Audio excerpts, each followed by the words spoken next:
Pandey, जो Dean of Law College, he's famous all over the country. He is guiding one program. Law students, you go inside the jails, interview these persons, and then stand in court yourself. वकील होना जरूरी नहीं है, आप खड़े हो जाओ. Judge साहब, I am student, 4th year student, National Law University. Judge साहब, I went into the jail. I interviewed these 10 persons. They are innocent persons. They are innocent persons. Conduct an inquiry and release them. Initiative lena. Be bold, be brave. Don't go by. सबसे पहले senior से instruction मत लेना. I want to tell you. जब मैं practice शुरू किया तो मैं ट्रेड यूनियन मूवमेंट से आया वकालत करते करते. मैं पहला इंजीनियर था आईआईटी बॉम्बे का. पास होने के बाद मैं स्लम मूवमेंट में था. 500 रुपया पगार मेरा था. उसके बाद मैं डॉक्टर सामंत के यूनियन में सेक्रेटरी था 4 साल के लिए आईआईटी डिग्री प्राप्त लेने के बाद. डॉक्टर सामंत ने कहा कि तुम बेवकूफ हो कॉलिन, तुम आईआईटी डिग्री लेने के बाद तुम यहां क्या करोगे. मैंने कहा मैं कामगार के लिए काम करना चाहूंगा, मैं कुछ भी करूंगा. तुम चिट्ठी लिखने का काम देना, मैं कामगार के तरफ से चिट्ठी लिखूंगा. मैं 4 साल के लिए मैं यूनियन में रहा. पगार 500 था मेरा. खाने का पैसा नहीं था, रेंट भाड़ा देने का पैसा नहीं था, सिर्फ बस का भाड़ा का पैसा था. मैं लोगों के घर में जाता था खाना खाने के लिए. मैं इधर खाओ इधर खाओ, एक लावारिस जैसा सब जगह जाना खाना खाना. लेकिन तुम्हारा कन्विक्शन होना चाहिए काम करने का. Otherwise don't enter the field. जरूरी नहीं है कि इस फील्ड में आना.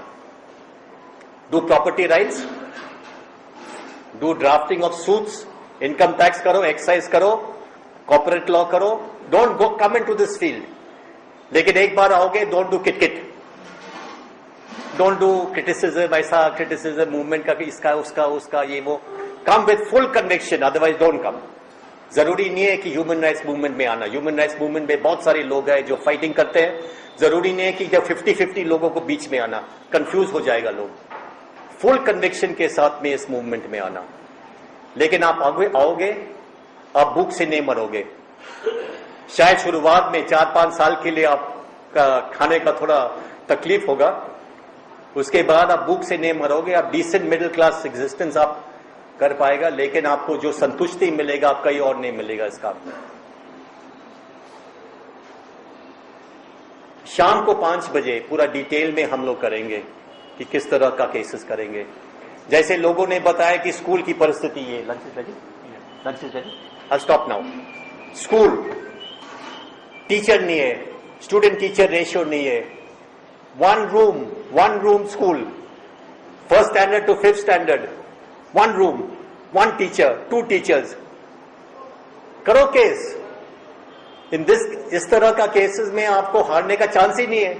100% मैं गारंटी दे दूंगा, लिखित रूप में मैं दे दूंगा कि ये केस आप हार नहीं सकते हो. अरे आरटीआई छोड़ दो. आरटीआई अगर करना चाहेंगे आप करो. नहीं 1 सेकेंड प्लीज.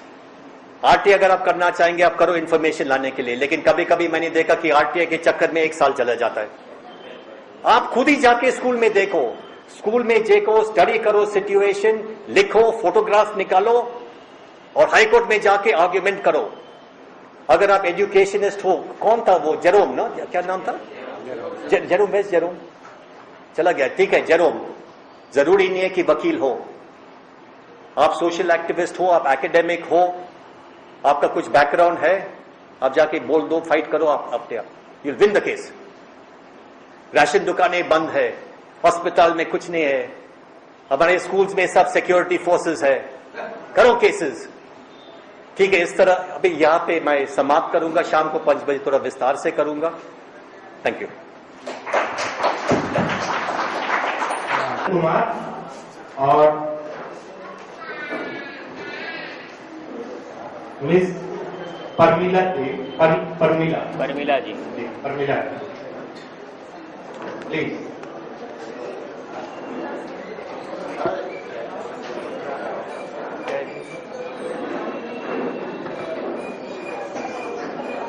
इधर है परमिला जी. कार्यक्रम में जो एजेंडा है उसके हिसाब से खासा काफी देरी के साथ चल रहे हैं।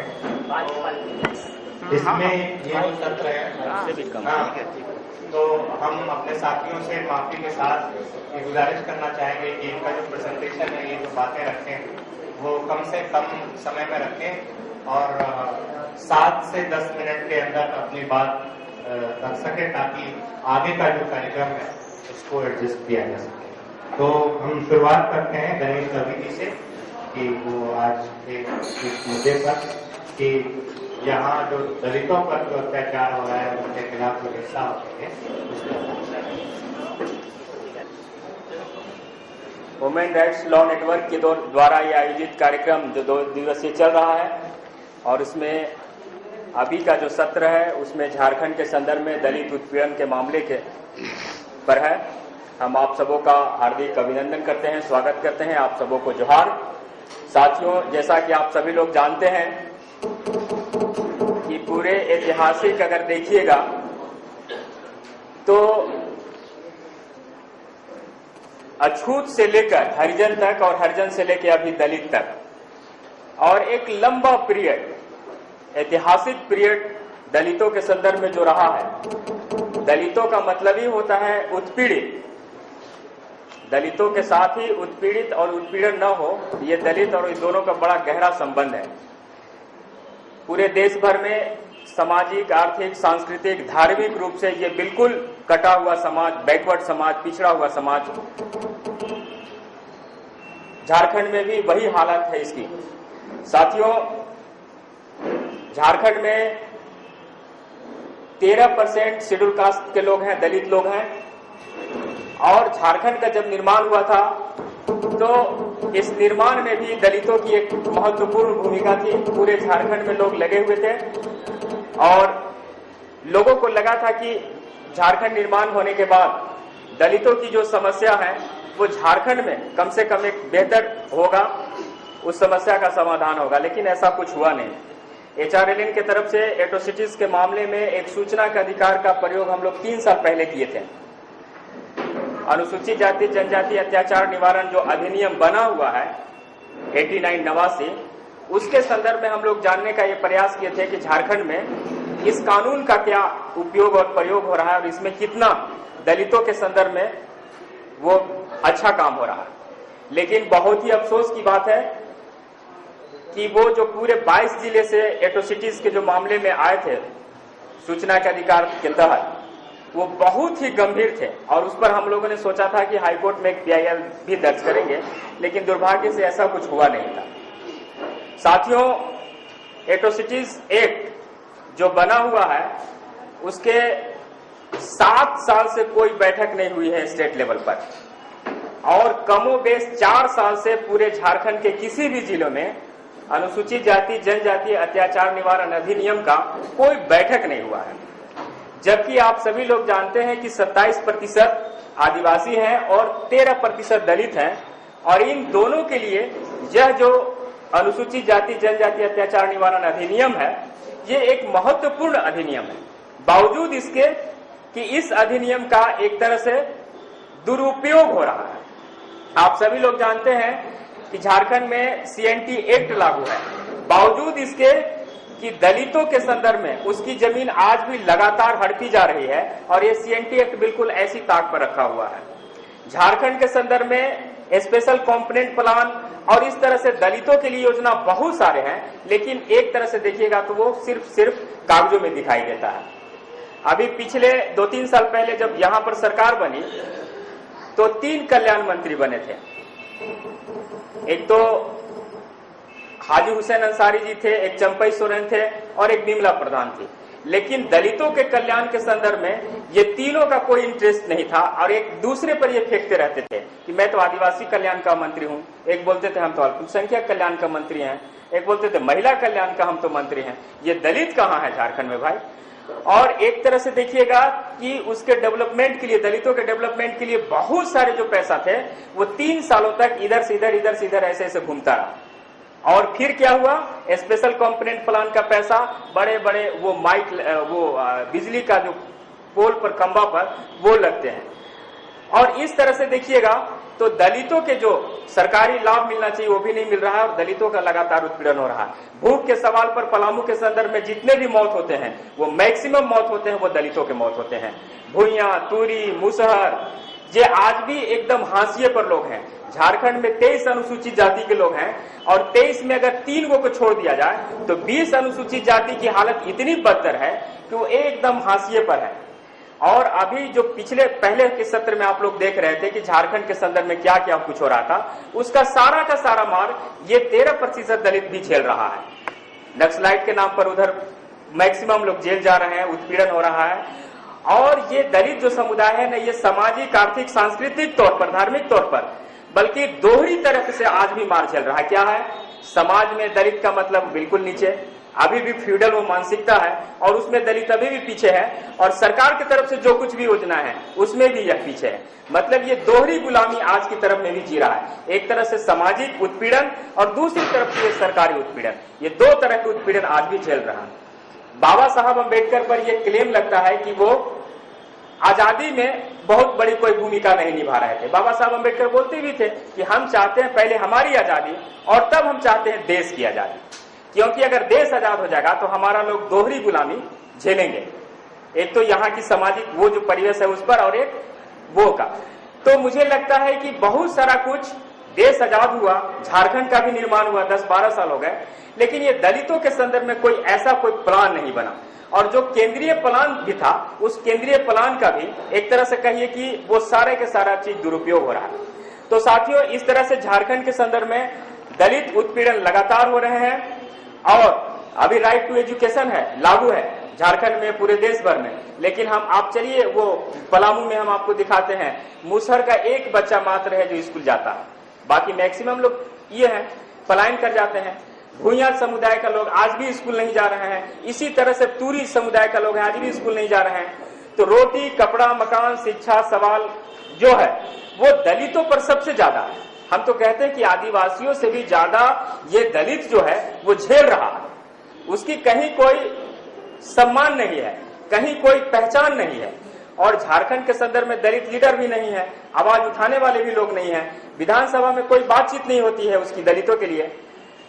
तो इस तरह से हम लोग देख रहे हैं कि झारखंड के संदर्भ में दलितों पर लगातार उत्पीड़न हो रहे हैं, सामाजिक उत्पीड़न हो रहे हैं, आर्थिक उत्पीड़न हो रहे हैं, राजनीतिक उत्पीड़न भी हो रहे हैं। चुनाव के समय में एक तरह से कहिएगा ये दलित समुदाय जो होता है किसी एक के इशारे पर वोटर केवल होता है, यहाँ वोट दे देना है तो दे देना है, मतलब उसको एकदम गुलाम बना के रखना है। तो ये आजादी के 60 साल के बाद भी झारखंड के संदर्भ में दलितों की बहुत ही बुरा हाल है। और शिक्षा के सवाल पर वो बहुत ही पीछे है। कई सारे लोग तो बोल चुके हैं कि वो मैट्रिक तक भी ऊपर नहीं पढ़ पा रहा है। तो ये स्थिति है। यहाँ पर हॉस्टल में भी बाबूलाल मरांडी जी बड़ा इधर अनशन पर बैठे थे। दलितों के पलामू में हम लोग देखें कि दलितों का 3-4 हॉस्टल है, लेकिन वो सब अभी चले जाइए तो पानी टपकते रहता है, कोई हॉस्टल में रहता नहीं है, सब लोग भाग जाते हैं। कैसे स्कूल करेंगे, कैसे पढ़ेंगे, कैसे ये होगा। गर्मी में चले आइएगा तो चापाकल नहीं है, पानी नहीं है। और इस तरह से एक तरह से उनके ऊपर लगातार कहीं न कहीं उत्पीड़न हो रहा है, प्रत्यक्ष और अप्रत्यक्ष रूप से सरकारी उत्पीड़न ज्यादातर हो रहा है। सामाजिक उत्पीड़न तो थोड़ा कम हुआ है, लेकिन ये सरकारी उत्पीड़न सबसे ज्यादा हुआ है। अगर दलित हैं तो 100% गारंटी है कि आप नक्सलाइट हैं, टेररिस्ट हैं, उग्रवादी हैं।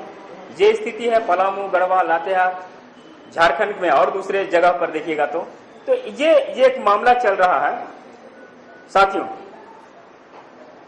तो ऐसे में हम आपसे अपेक्षा भी रखते हैं और आशा भी रखते हैं कि आप सभी बुद्धिजीवी लोग हैं, अधिवक्ता लोग हैं, मानवाधिकार से जुड़े हुए लोग हैं और आज झारखंड के संदर्भ में दलित मानवाधिकार की रक्षा करना हम सबकी रिस्पॉन्सिबिलिटी है और हम सभी लोग इस कदम को आगे बढ़ाएंगे। धन्यवाद। धन्यवाद गणेश जी। मैं आप शंकर जी से निवेदन करूंगा।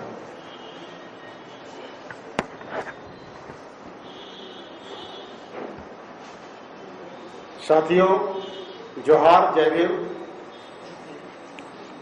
मेरा सवाल है एक कि जब झारखंड अलग राज्य बनने की जब सपना देखी गई थी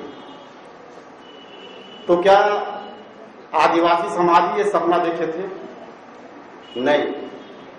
इसके साथ में सामान्य समूह भी थे, दलित समाज भी थे, लेकिन पूर्व के सत्र में कई एक वक्ताओं ने बहुत सारे मुद्दों के ऊपर चर्चा की और यहां ही नहीं बल्कि प्रशासनिक स्तर पर, राजनीतिक स्तर पर अगर देखा जाए तो दलितों के साथ आज भी भेदभाव जारी है। क्या विस्थापन का मुद्दा दलितों के बीच नहीं है? क्या दलित भूखे नहीं मर रहे हैं? क्या दलित को आरक्षण मिल रहा है? क्या दलित बेघर नहीं है? बहुत सारे ऐसे सवाल हैं जो दलितों के बीच आज भी कायम है। लेकिन दुख इस बात की है कि ना जाने झारखंड में एक ऐसी जुनून है कि केवल आदिवासियों की चर्चा की जाती है, एक उपेक्षित समाज दलित के बारे में कोई चर्चा नहीं की जाती है। क्या उसके बारे में चिंतन करने की आवश्यकता नहीं? एक सभी बातें हुई, हमारे गणेश रवि जी इन्होंने चर्चा किया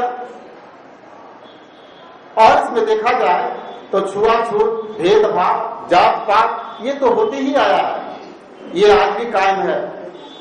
आज हम पेपर में पढ़ रहे थे दैनिक भास्कर में, आज भी मंदिरों में दलितों को प्रवेश पर रोक लगाई जा रही है। ये सब तो होता आया है, लेकिन बहुत ही महत्वपूर्ण पहलू है जहां आज भयंकर रूप से दलितों के साथ भेदभाव जारी है और वो क्या है?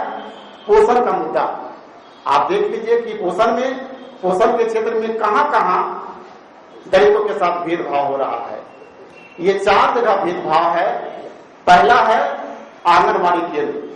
आंगनबाड़ी केंद्र में वहां भी दलितों के साथ भेदभाव हो रहा है। अगर वो दलित बस्ती है और वहां पर योग्य कैंडिडेट भाई है, लेकिन वहां पर किसी न किसी कारण से बगल के गांव से सेविका का या सहायिका का चयन कर दिया जाता है। साथ ही वहां जो बच्चे हैं या लाभुक समूह है, वो उसके भी जो पोषण का जो व्यवस्था है वो जो मिलनी चाहिए वो नहीं मिल पाती है। दूसरा है कि वो जन वितरण प्रणाली के तहत आप देखते होंगे गांव में कि बीपीएल और एपीएल के बीच में सस्ते दर पर जो चावल दी जाती है या अनाज दी जाती है, तो आप देखेंगे कि जो बीपीएल श्रेणी के लोग हैं उनको सड़ा गला अनाज दिया जाता है। क्या दलितों के लिए यही भोजन की आवश्यकता है और लोगों के लिए नहीं? ये हो रही है। तो क्या जब वो सड़ा गला अनाज खाएंगे तो निश्चित है कि उसको भयंकर प्रकार की बीमारियां होंगी, उनके बच्चे कुपोषित होंगे। तीसरा जगह पोषण के अंतर्गत शोषण है, वो मध्याह्न भोजन है। स्कूलों में जो मध्याह्न, हमारे प्रोफेसर रमेश शरण जी बहुत बारीकी से उन्होंने चर्चा किया, हमारी सबको की उन्होंने चर्चा किया। और मध्याह्न भोजन में भी देखा जाए तो वहां भी कभी छिपकली मिलेगा, कभी कीड़ा मिलेगा, तो निश्चित है कि वहां तो बच्चे गरीब के ही जाएंगे खाने के लिए, अमीर के बच्चे तो जाएंगे नहीं। और कॉमन शिक्षा की बात हो रही थी, कुछ साथी लोग बता रहे थे, अगर कॉमन शिक्षा होती तो ये आज जो देखा जा रहा है वो नहीं होता। चौथे जगह आप देखेंगे ये पोषण के अंतर्गत है, जो पीएससी है, जो स्वास्थ्य केंद्र है, वहां भी देखिए आज भी गर्भवती महिलाएं जाती है, बड़ा ये क्या करते हैं वो कि हमारा सुरक्षा होगा, सही प्रसव हम देंगे अपने बच्चे को, लेकिन क्या होता है या तो उसे मौत का शिकार होना पड़ता है या विभिन्न प्रकार की यातना से झेलनी पड़ती है। तो आज भी इस तरह की दलितों के साथ भेदभाव जारी है। हमारे गणेश भाई ने एक बात और बताया कि हमारे लिए जो केंद्र प्रायोजित जो योजनाएं हैं, स्पेशल कंपोनेंट प्लान, बहुत ही महत्वपूर्ण प्लान है सरकार का, क्या हमारे लिए लागू हो रहा है? नहीं। रोड के किनारे पेपर जलाए जा रहे हैं, डिज्नीलैंड बनाए जा रहे हैं, बच्चे के खेलने के लिए स्टेडियम बनाए जा रहे हैं। क्या हमारे गरीब के बच्चे के लिए विकास नहीं हो सकता? 2010 में दिल्ली में कॉमनवेल्थ गेम हुआ था, सभी साथी लोग जानते होंगे, पूरे 744 करोड़ रुपया वो दलितों का पैसा, स्पेशल कंपोनेंट प्लान का पैसा उसमें खर्च हो गया। तो ये आज भी दलितों के साथ भेदभाव जारी है और हम गुजारिश करेंगे जो भी प्रशासनिक स्तर के लोग हैं, राजनीतिक स्तर के लोग हैं, सामाजिक स्तर के लोग हैं, निश्चित तौर से झारखंड में दलित, चूंकि दलित यहाँ के निवासी हैं, यहाँ के करदाता हैं, 13% यहाँ के मूल निवासी हैं, क्या इनको अधिकार नहीं बनता है कि हम सरकार की जो योजनाएं हैं उसका लाभ उठावे? नहीं, लेकिन ऐसी हम नहीं होती है। इसलिए हम गुजारिश करेंगे उन सामाजिक कार्यकर्ताओं से, उन राजनीतिक दलों से, उन प्रशासनिक पदाधिकारियों से कि दलितों के बारे में भी सोचें और उनके बारे में जो उनका अधिकार है उनको दें। धन्यवाद। जय हिंद।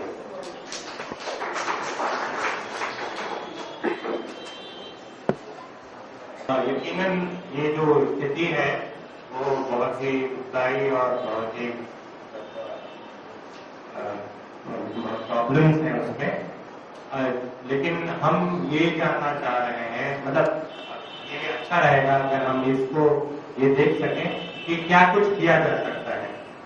ये जो आप प्रॉब्लम्स बता रहे हैं, क्या हम इस सिलसिले में लीगली क्या इंटरव्यू कर सकते हैं और क्या कुछ कर सकते हैं? अगर इसकी तरफ आगे के जो वक्ता है वो अगर पॉइंट पॉलिसी या कुछ इस तरह से पॉइंट करें तो हमारे लिए भी और हम सब के लिए कुछ न कुछ करना मुमकिन हो।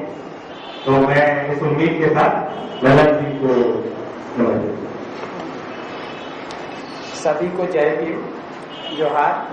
साथियों, हम ज्यादा आप लोग के बीच में बात नहीं रखेंगे, लेकिन जो जेन्युइन लगता है कि वाकई में ये हमारा जरूरत है, उसी बात को रखेंगे। धरती को माता बोलते हैं, तो क्यों बोलते हैं? उपजाऊ है, और माता ही अगर नहीं रहेगी तो हम फिर किस काम का? ठीक पहचान, आज गिरिडीह हो चाहे हटिया का पिटुआ कॉलोनी हो, वहां पे आज लोगों का पहचान नहीं है। क्यों नहीं? उनके पास भूमि नहीं है। भूमि नहीं है तो उनको ना जाति प्रमाण पत्र बन रहा है, ना उनका आवासीय बन रहा है, ना राशन कार्ड बन रहा है। तो एक बड़ा लाभ से वंचित हो रहे हैं। और एक इससे भी महत्वपूर्ण बात हम नहीं बोलेंगे कि जब हमारा भूमि माता है और एक दिन हमको पता है कि हम जरूर मरेंगे, एक दिन हमको पता है कि जरूर हम मरेंगे, तो कोई वैसा 4 व्यक्ति को भला कर दो ताकि वो आपको इज्जत के साथ मुक्ति धाम तक पहुंचा दे, और उनको भी बता दो कि तुम भी किसी एक दिन मरोगे, और तुम भी किसी को 4 का भला कर दो ताकि वो तुमको सही जगह तक पहुंचा दे। और ऐसा अगर नहीं होगा तो फिर म्युनिसिपैलिटी के जैसा लाद के ले जाके फेंकाएगा। बस ये भावना हर लोगों के अंदर रहेगा तो छोटा बड़ा कोई भी होगा, सारा एक समान होगा। आज दलित का अपने स्तर से देखिएगा, तो नहीं पता चलेगा कि हमारे साथ भेदभाव हो रहा है, लेकिन उसमें भी बहुत सूक्ष्म तरीका से जब देखिएगा तो आपको महसूस होगा कि हमारे साथ भेदभाव हो रहा है। आपकी अगर कोई सहेली है, आपके अगर दोस्त है, उनके घर में अगर घर की देवता की पूजा हो रहा तो बोलेगा यार तुम रुको 5 मिनट हम आते हैं, वहां पे आपके साथ भेदभाव होगा। कई जगह आज भी ऐसा है कि वहां पे कुआं में पानी भरने के लिए नहीं देता है। क्यों नहीं देता? कि अगर तुम कुआं में पानी भरने चढ़ेगी तो तुम्हारा ये कुआं का पानी में कीड़ा हो जाएगा, तुम बाहर डूबते गए। तो ऐसा कई जगह में सरकार की योजना का क्या रोल है? जहाँ पे दलित घर 10 है तो वहां पे 1 चापाकल, और जहाँ पे गैर दलित लोग का 5 घर है तो वहां 1 चापाकल। तो 5 फैमिली 1 चापाकल पे जीने वाले, समय के साथ वो तुरंत बड़े चले गए, लेकिन 1 चापाकल पे 10 लोग निर्भर रहने वाले, कितना दिक्कत होगा। तो इस तरह से करके 138 तरीका है जो झारखंड में भी उसको ढूंढेंगे तो पता चल जाएगी दलित का क्या स्थिति है। तो सबसे पहले भूमि, अपनी पहचान को बनाए रखना। और आज हम HRLN का शुक्रगुजार हैं कि पूरे देश में दलित के ऊपर काम करने के लिए कई एक बड़े संस्थाएं हैं, लेकिन झारखंड में असली यही है कि ये हम लोग को समय समय पे चाबी देते रहते हैं। ये भी एक बहुत बड़ा बात है। और झारखंड में यहाँ पे DRM ऑफिस है रांची राजधानी में, आज तक शेड्यूल कास्ट के लिए कोई वैकेंसी नहीं निकला है, जबकि राजधानी है लातेहार, पलामू, गढ़वा, गिरिडीह, साहेबगंज में भी दलित है, शेड्यूल कास्ट के लोग हैं, शेड्यूल ट्राइब के लोग, तो उनके लिए भी यहाँ DRM के तरफ से वैकेंसी निकालना चाहिए, 4th क्लास हो या 1st क्लास का हो। और आज अकेले पंचतंत्र की कहानी जब आप पढ़े हैं कि अकेले लकड़ी एक एक करके तोड़ दिया, तो सारा लकड़ी तोड़ दिया, गठरी बांध के जब तोड़ने के लिए देता नहीं तोड़ता है। तो आज शेड्यूल कास्ट हो, चाहे शेड्यूल ट्राइब का लोग हो, चाहे माइनॉरिटी का लोग हो, ये जब तक अपने में अलग अलग रहेंगे तब तक हम लोग अपना विकास का काम करने में खुद ही बाधा रहेंगे। इसलिए दलित कम्युनिटी के दलित जो है वो आपस में एक हो जाए और उसके बाद अपनी हर समस्याओं की मांग रखें। धन्यवाद। धन्यवाद। साथियों सभी को जोहार। और मैं अपना कुछ अनुभव शेयर करना चाहूंगी आपके बीच। उससे पहले मैं अपना परिचय खुद कर देना चाहती हूँ कि मेरा नाम प्रमिला है, मैं गिरिडीह जिले से हूँ और अभी वर्तमान में मैं जिला परिषद सदस्य के रूप में हूँ और सामाजिक कार्यकर्ता के रूप में 10 सालों का काम करने का अनुभव मुझे रहा है और मैं अनुसूचित जाति से हूँ। और वाकई में अभी यहाँ पे जो भाइयों ने आपसे दलित से संबंधित जो भी चर्चाएं की है, सुबह से यहाँ पे जो भी चर्चाएं हम लोगों ने सुना है, तो वाकई में झारखंड राज्य का जो सपना था वो सभी का था। उसके बाद फिर हमारा जो अभी जो वर्तमान में स्थिति है, तो हम लोग देखते हैं कि दलितों के साथ आज भी बहुत ही भेदभाव, छुआछूत, ये सारा चीज अभी भी कायम है।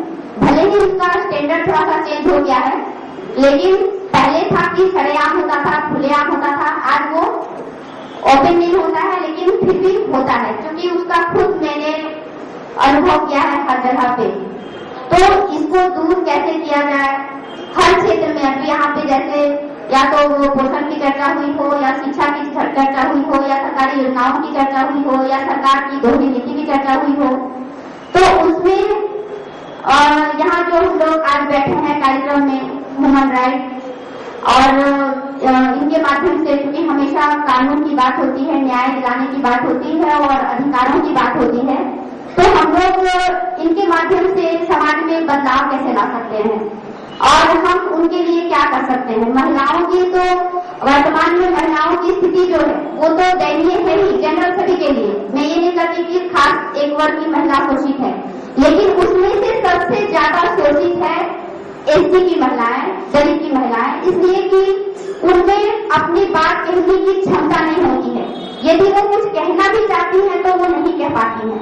पता नहीं शुरू से उनकी मानसिकता को ऐसे शायद किसी बातों से हमेशा उसको शोषण किया गया है, दबाव में रखा गया है, जो खुल करके वो कभी किसी तरह का बात नहीं कर पाती हैं। तो ये सारा जो स्थिति है वो दूर कैसे हो सकता है। आज हम लोग देखते हैं कि जो आरक्षण की बात होती है, कहीं भी महिलाओं की आरक्षण की बात होती है, तो यदि वो आरक्षण नहीं है तो महिला लोग शायद खुल करके बाहर भी नहीं आ पाएगी। लेकिन ये बहुत बड़ी बात है कि आज आरक्षण के तहत भी महिला लोग बाहर आ रही है। और अभी जो हम लोग शिक्षा की जो सबसे बड़ी बात बोलते हैं, तो उसमें भी जो महिलाओं की हम लोग स्थिति देखते हैं, किशोरी बालिकाओं की स्थिति देखते हैं, वो काफी दयनीय है। बच्चियां चाहती हैं कि हम आगे पढ़ें, लेकिन पूरे झारखंड की स्थिति हम लोग देखते हैं तो शिक्षा को लेकर के किशोरियों के लिए कुछ खास व्यवस्था नहीं की गई है, जिसमें बहुत ही कठिनाई उनको झेलना पड़ता है। उसमें से हमारे जैसे कि गिरिडीह जिला को ही यदि ले लिया जाए तो वहाँ पे हर तरह का छात्रावास है, लेकिन लड़कियों के लिए, खासतौर से अनुसूचित जाति लड़कियों के लिए किसी तरह का कोई शिक्षा की व्यवस्था खास तौर पर नहीं है, जिसके लिए उसको बहुत तरह का ठोकर खाना पड़ता है, बहुत तरह का समस्या झेलना पड़ता है। हम लोग कई बार अपने विचार से भी अवगत कराया, सरकार को लिखे, लेकिन उसका किसी भी तरह का कोई परिवर्तन या किसी तरह का कोई वैसा सराहनीय कदम अभी तक नहीं उठाया गया है। तो मान लीजिए कि भारत सरकार ने बिल्कुल जन जन को शिक्षा ग्रहण कराने के लिए अनेक तरह का शिक्षा का कार्यक्रम चलाया है, जो विद्यालय में हम लोग जान रहे हैं कि NPGL national programme for girls education, जो कि सिर्फ लड़कियों के लिए है। और ये हो सकता है कि विभिन्न जिलों में अलग अलग नाम से जाना जा रहा हो, राष्ट्रीय बालिका प्रारंभिक शिक्षा कार्यक्रम, जिसमें मीना मंच का गठन होना है। उसमें जो पढ़ने वाली बालिका लोग है तो उसके लिए खास व्यवसायिक प्रशिक्षण का व्यवस्था किया गया है, ताकि वो पढ़ाई करते करते कुछ रोजगार वो सीख सके और आगे वो आत्मनिर्भर हो सके। उस तरह का कितना विद्यालय में वो तरह का कार्यक्रम है, लेकिन हम लोग देखते हैं कि उस जमीनी पर कितना लागू है, कितना वो संचालन हो रहा है, वो सारा चीज उसका ना कोई देखने वाला है, ना कोई गाइड करने वाला है। तो ये सारा चीज हम लोग देखते हैं कि सबसे बड़ी बात है कि वो ग्रामीण क्षेत्र में जो पढ़ने वाले बच्चे हैं वो अधिक से अधिक संख्या में दलित के ही बच्चे हैं, क्योंकि जो थोड़े से बहुत अच्छे